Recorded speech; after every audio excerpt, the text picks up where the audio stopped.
After the controversy erupted that 9 children in Chhindwara district died because of the cough syrup, and this cough syrup contained the toxin which is diethylene glycol, a toxic substance, and based on which the investigation team that was deputed by the Ministry of Health and Family Welfare. Now, this investigation team has now come up with a report, the investigation report that suggests that this particular cough syrup did not contain that sort of toxic substance, and the report suggests that the cough syrup samples linked to the death of children in Rajasthan as well as in Madhya Pradesh, it did not contain toxins which are associated with the kidney injuries. And in addition to this, the scientists from various investigative agencies, the scientific agencies, for example, National Center for Disaster Control, National Institute of Virology, as well as CDSO, they have came up that there is no linkage between the cough syrup and the death of the children. But yes, the health ministry has issued advisory, and the advisory suggests that the children below the age of 2 years, they should not be given the cough syrup, whereas for the children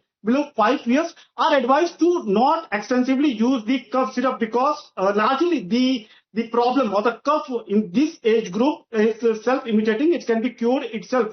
The requirement of cough syrup is not very essential. That sort of advisory has been issued by the health ministry. But still, there are several reports that suggest that there is still a controversy which needs to be investigated thoroughly. As of now, Central or the Health Ministry have tried to put an end to this controversy by clearing it that the death of the children is not because of the cough syrup, because it does not contain that toxic substance. But yes, advisory suggests that cough syrup should not be advised to the children below the age of 5 years.